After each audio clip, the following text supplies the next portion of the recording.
Hijaabni kee bareedina keetii bareedina keetii kabajaaf ulfina dura islaamaati dubartii islaamaati. Hijaabni koo bareedina keetii bareedina keetii kabajaaf ulfina dura islaamaati dubartii islaamaati.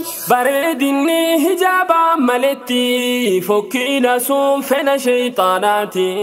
Rabbi aarsaa boone jechuudhatti hin dandeessuun qabdu humna isaati. Rabbi aarsaa boone jechuudhatti hin dandeessuun qabdu humna isaati. Intala too bareedinni keetii bareedinni keetii sattare qaama kee akka islaamaatti akka islaamaatti. Nurri islaamaa wanni beekamnuuni akka rabbiin fedhu hojjannaani maaltu hafee hambeer bareedinni rabbiin nuun fidani maaltu hafee hambeer bareedinni nabiin nuun dhaamini. Hijaabni koo bareedina keetii bareedina keetii kabajaaf ulfina dubra islaamaati dubartii islaamaati. Gariin namaa kanaadha abbaadha ijoollee ja'ee satirii irraa fuudha dubra keessan guddisaa tolfadha ullaa nabii ilmaaniin bitadha dubra keessan guddisaa tolfadha ullaa nabii ilmaaniin bitadha.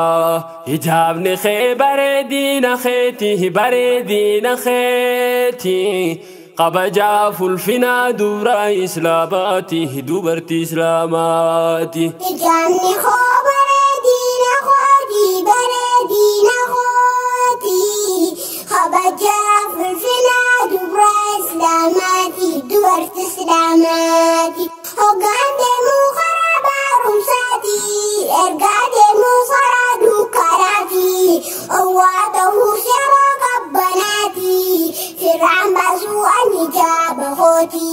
Hijaabni koo bareedina keetii bareedina keetii kabajaaf ulfina dura islaamaati dubartii islaamaati. Ijoollummaadhaan arra qabannaani irra du'an irra guddannaani tana dinnaa bornaanin booyini maqaa hamaa mana siin galini tana dinnaa bornaanin booyini maqaa hamaa mana siin galini.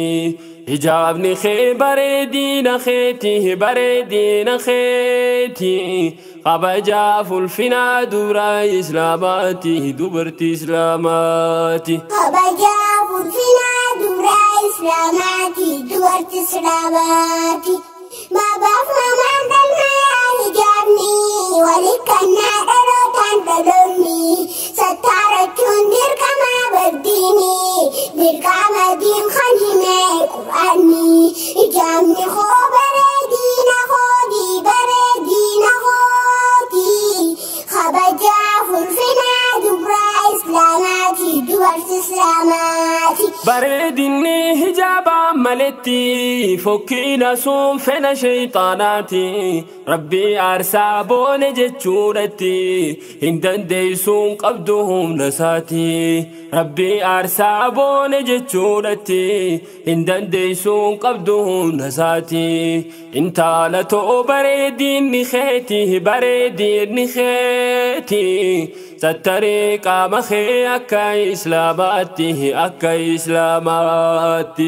Gadii maatii rakkumaa sodaadha ijoollummaarraan guddisaa nu miidha waan nuun kanneen gaafachuu dhiisaadha nu gaafachuuf dura nu kanadha. Hijaabni koo